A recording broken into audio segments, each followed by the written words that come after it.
Thanks. We're going to get started. It's a very nice turnout. I feel sorry for anybody in Orange County who's trying to find either a plumber or electrician. So the first speaker is John Rosano. And if you could please come up to the podium and use the microphone.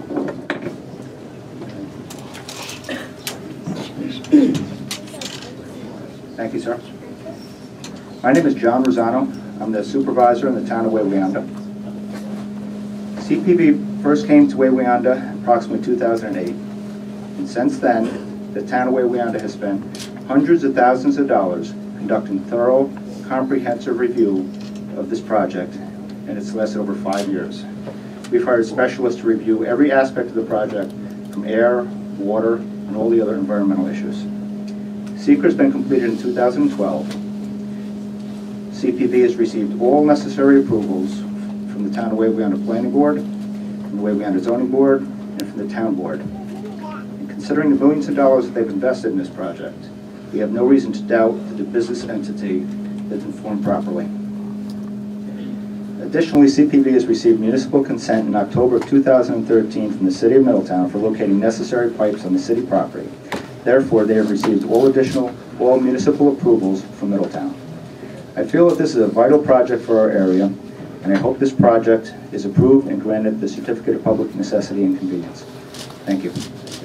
Here, here. All right.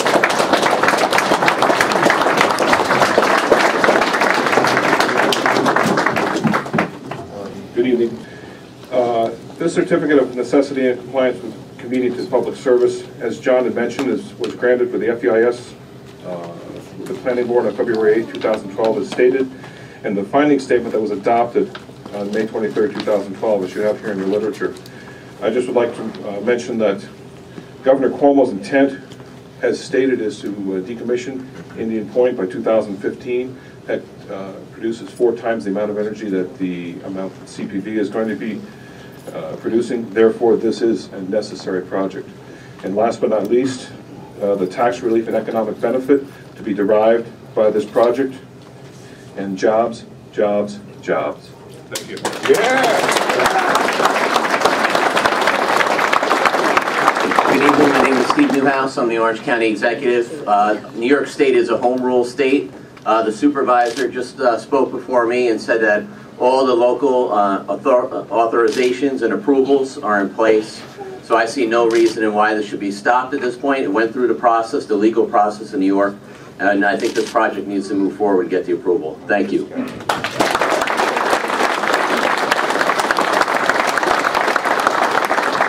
Hi, my name is Jerry Cook.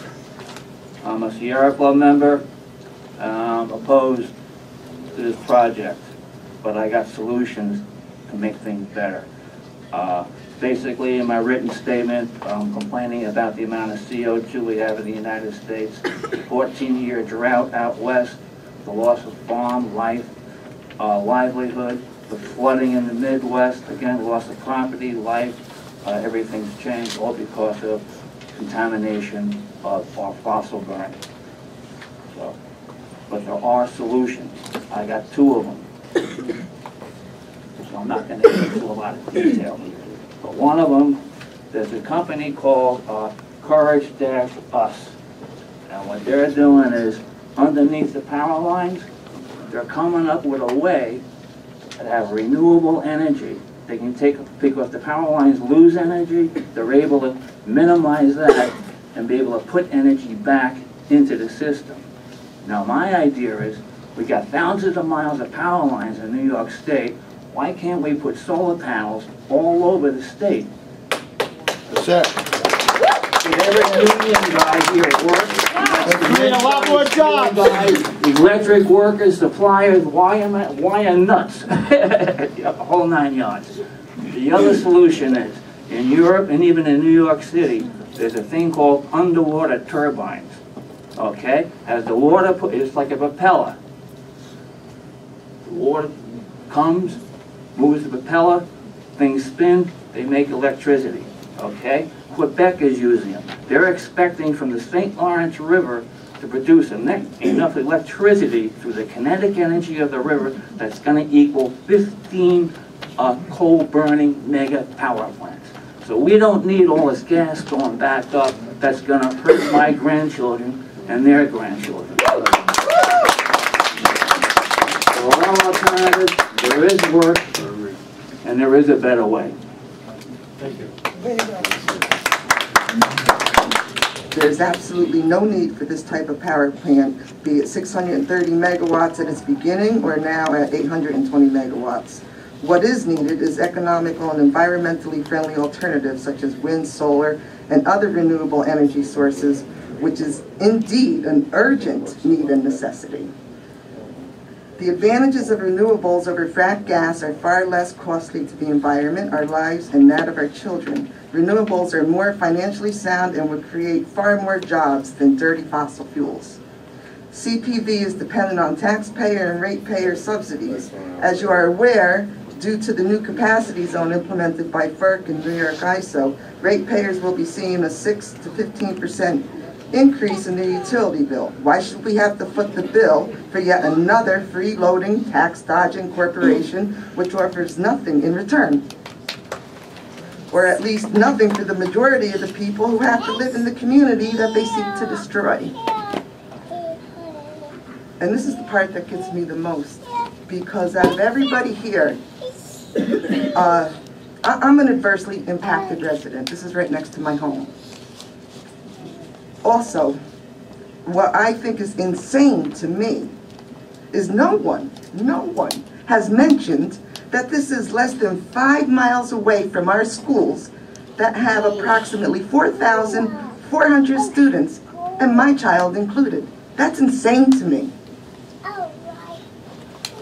This is absolutely unacceptable and irresponsible that such a dreadful proposal be allowed this close to children, let alone that it has gotten as far as this hearing tonight. I ask that this commission deny CPV their permits of convenience and necessity, approval of finance, and approval of a lightened regulatory regime, and I do know what that means. I have 9 grandchildren, and I worry about them. I worry about them a great deal. I ask myself, what kind of a world will my grandchildren find when they are 20 and 21 and looking for jobs like you guys? Those of you who are struggling to work, those of you who are struggling to figure out where you're going to get the money to raise your own children, this is hard, and I know it. But this isn't the answer.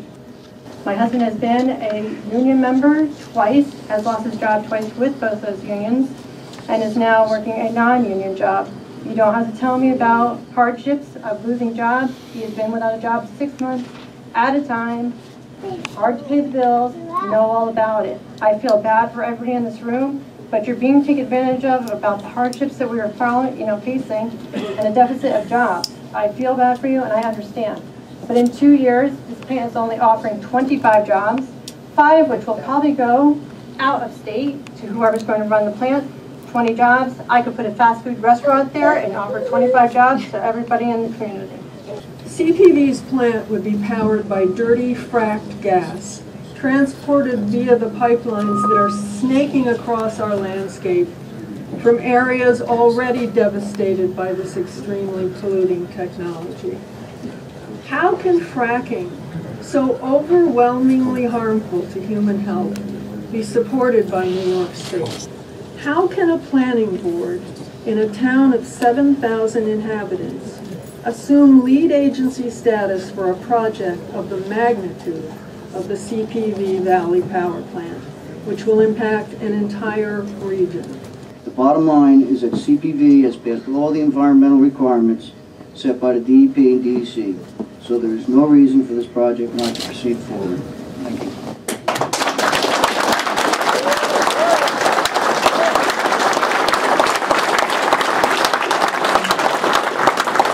Good evening, brothers and sisters, and everybody that came out to review this project. I'm a member of Carpenters Local 279 in Fishkill, New York, 3rd generation carpenter. And I possess something that some of you guys in this room and ladies in this room have, but most of you don't. I've worked on turbines a good part of my career. Pratt & Whitney turbines, Siemens turbines, Rolls-Royce turbines, you name it, Allis-Chalmers, going back to coal plants, and the natural gas plant that this one is. This is the latest technology out there. It's the cleanest technology out there, and it's a cogeneration plant.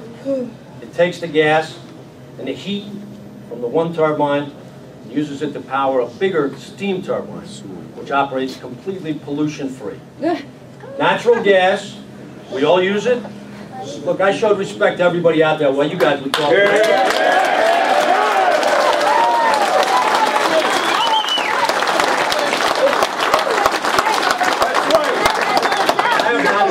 My own. I turn on my stove. My wife makes a meal. We're cooking. You got your water heater in the house. You got your clothes dryer in the house. It all runs off of natural gas. I'm not aware of anybody dying from somebody roasting a chicken in the house. Not yet. Right? Not yet. You ain't looking at know what what's it's in the gas? Please. Do you know what's in the gas? Your kids will be affected. Everybody, please, no one talks except the speaker, okay? Let's all show some respect. Thank you.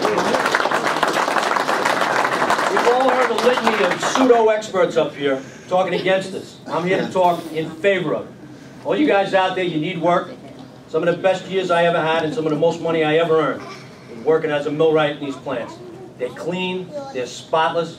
I've been proud to work in them.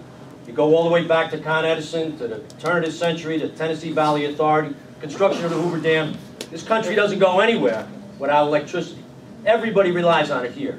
Solar's great, we're in favor of that. Hydro's great, we're in favor of that. But the project we're talking about tonight is a gas plant here in our hometown. I'm a native New Yorker, 30 years live here in Middletown. I welcome this plant. And when it's all built, and it's going to get built, you guys are going to drive by it every day. It's clean, it's quiet, it's a good neighbor. And I'm fully in favor of it. I respect everybody that spoke against it, but it's not going to hurt anybody here. Would you live across the street from it? Please. Would you live across the street from it? You want to have a discussion with me, buddy? I would love to. We can do that. I would love to. Look, I'm going to ask you to leave if you're going to keep talking. All right? No more talking. I want to hear one thing out of the two of you. Thank you, Your Honor. Please wrap it up. I will wrap it up. There was a lot of other people that went a lot further than I'm going to go tonight, and we allowed them to prattle on. I'm not prattling on. I'm speaking very directly and very plainly as a working guy. This is a great project. There's guys here that need these jobs. It's going to create 600 jobs for us, and I'm fully in favor of it. And I thank all you guys for coming out.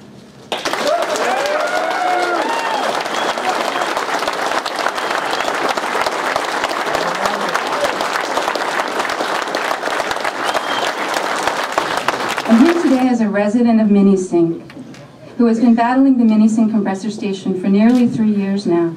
I'm also here as a representative of the organizations Minisink Matters, We the People Matter, Food Not Fracking, and 1 Billion Rising for Justice.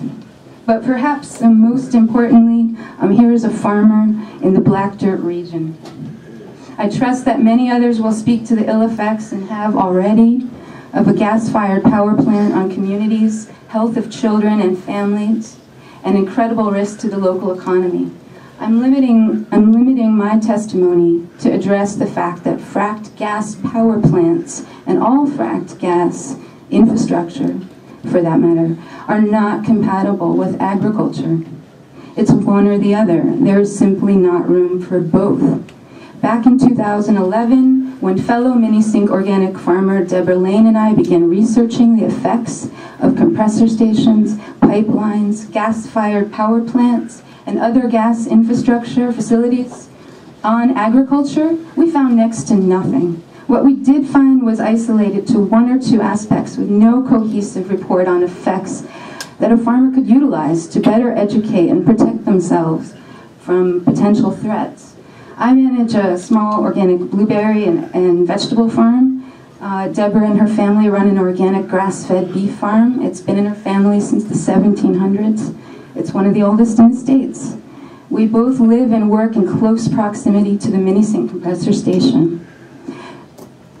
The Minisink compressor was approved by a slim margin and built last year, although we had begun several new plots and dedicated months to raising our seedlings. My husband and I made the difficult decision to let go of our crops. Working outside less than a quarter of a mile from the compressor. I was getting sick when venting occurred from the facility, dizziness, nausea, headaches, and then rashes. At one point I stood up from a sitting position while working and aiming to walk through a doorway, I walked into a wall. Dozens of Minisink residents reported the same symptoms. In addition to sore throats and respiratory irritations and infections that have lasted almost this whole last year. There's a family that lives across the street from the compressor. They have to shut all their windows completely, even in the summer. They have no AC because their children are chronically ill. And just so everyone knows, this CP Valley is supposed to release 10 times the amount of the very same chemicals. We're already getting sick. My farm is going to be, I won't have a farm if this infrastructure continues. And honestly, looking around the room, it breaks my heart to see all you union guys. You're beautiful young guys, and a lot of you look just like friends of mine and people I went to high school with. And I have nothing against you at all. But you're being lied to and manipulated. In Minisink, they told us that they would have all these great union jobs. All these same guys were here. Hi, Todd. How you doing? He sent in letters on behalf of Minisink Compressor Station Millennium, getting all those union jobs. When the first day of construction started in Minisink, all the trucks that rolled in were from Texas, Kansas, Arkansas, and Florida. We didn't see one from New York. You're being lied to and manipulated, and I don't know why they're wasting your time like that, except that they can't stand on their own and do it. They can't do their own dirty work. They're getting you to do it. That's right. I realized this last spring that I cannot work my farm, will never be able to farm unless we succeed with our case to shut down the Minisink compressor. Far worse was the realization that our case sets a national precedent with all the attending legal precedent that will either empower other farmers and communities like me and Minisink, or will conversely do the opposite and ensure that farmers all over the country almost immediately feel the pain and anger that I've been feeling. The CPV Valley Power Plant, if approved, would emit approximately 10 times the amount of the very same contaminants that the Minisink compressor is releasing now, directly into the Black Dirt region, our most valued, beautiful agricultural land. 60% of our economy in Orange County comes from farms, and they're all in the Black Dirt region. Wayanda, Goshen, Warwick, Minisink. And it's all right here. That's our economy. That's our permanent jobs. You cannot have both. I'm sorry to say that. But the jobs that we need for the people here are not, they're not going to be permanent jobs. The permanent jobs would come from sustainable industries like wind and water turbines and things like that. This is nothing. This is nothing compared to the loss of property values that we're going to suffer and the health effects that we're already suffering. If people are sick now, if people are getting sick and farms struggling and permanent jobs are in serious risk and home and farm values are already plummeting, all as a direct result of this infrastructure that's already here, how could it possibly be justifiable to introduce more of the same infrastructure into the region, or any at all? The local people who oppose these projects may be viewed as radical, but how is it radical to fight for our homes, our families' health and well-being, our livelihoods, and our farms? It seems far more radical to impose on communities the poisoning of their air, water, food, and soil for corporate profit. In fact, those impositions sound a lot like human and civil rights violations. The Public Service Commission must recognize the devastating consequences of this dangerous plan, which will only do great harm to the middle-class families at a time when they most need help, and reject this plan on those promises. Thanks.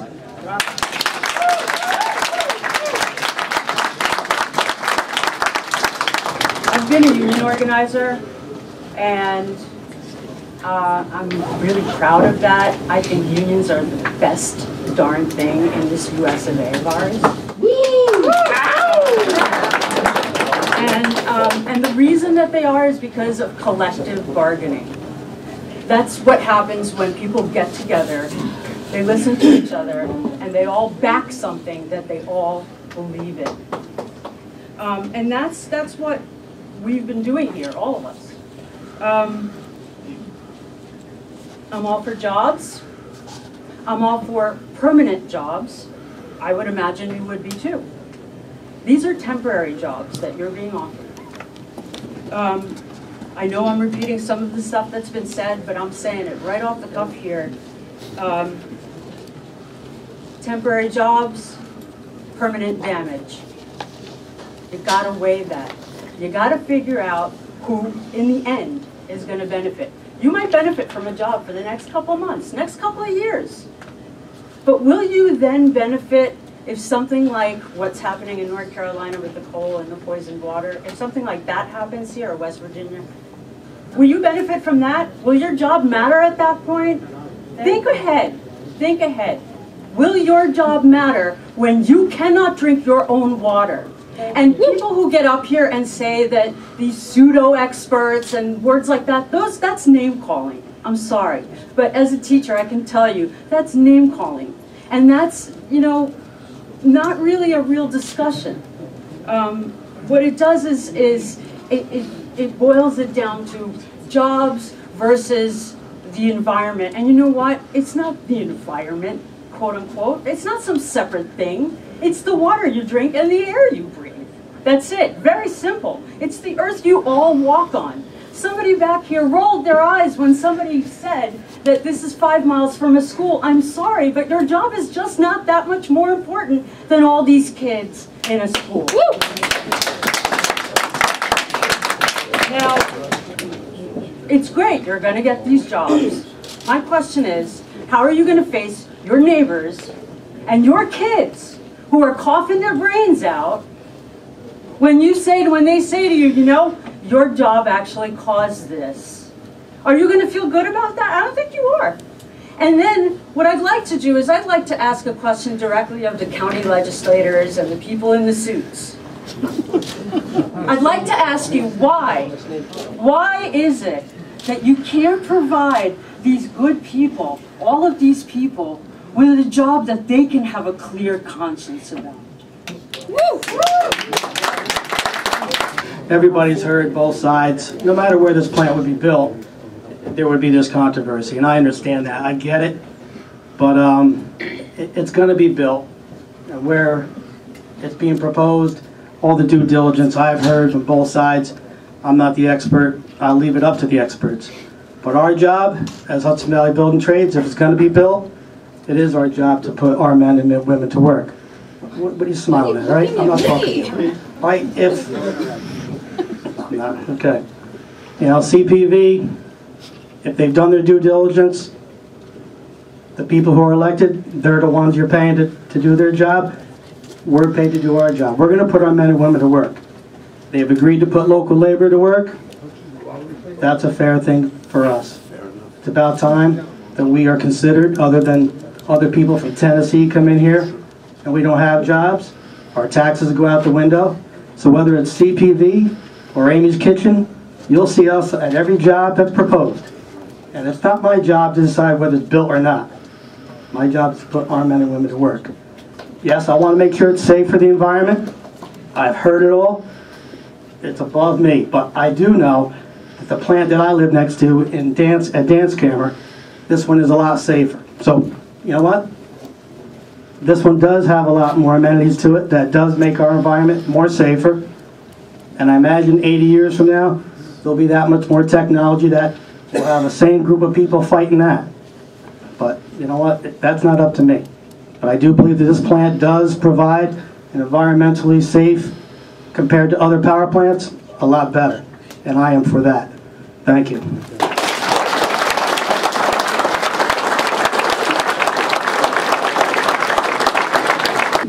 I see a lot of very tall, very good-looking men in T-shirts that say "Safety First" on the back of them. So I believe that that's important to you, as it is to all of us.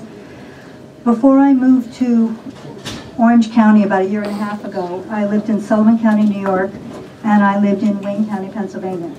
In Wayne County, Pennsylvania, there are a number of fracking wells.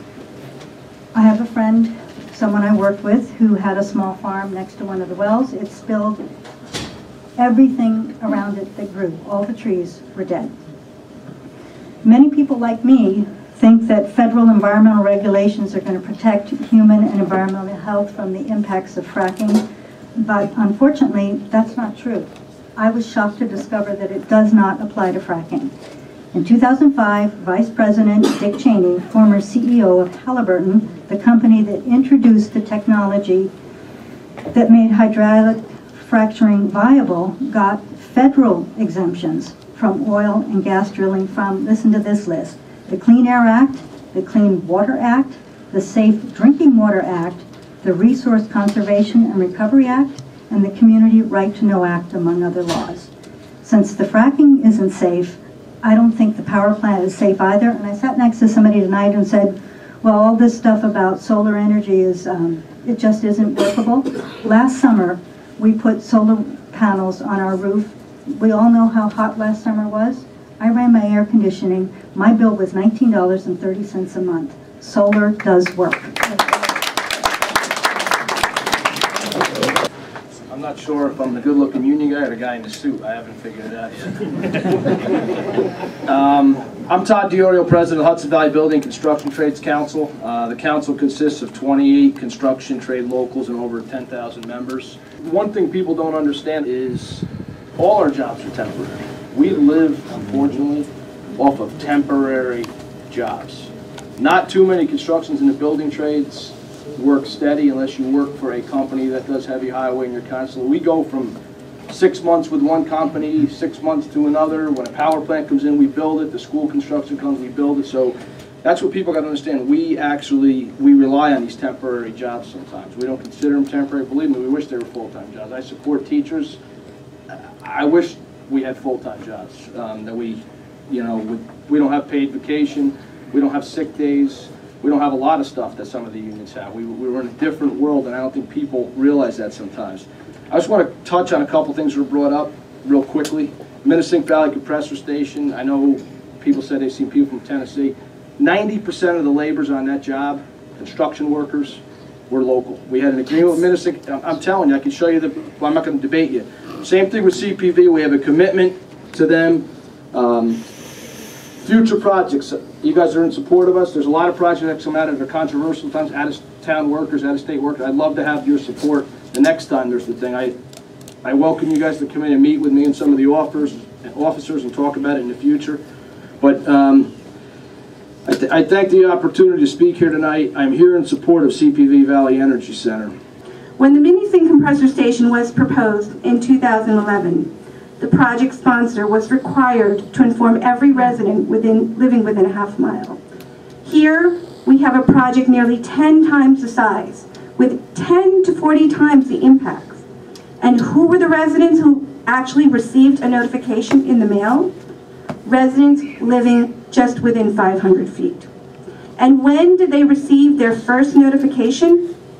In 2013, 5 years after the process began.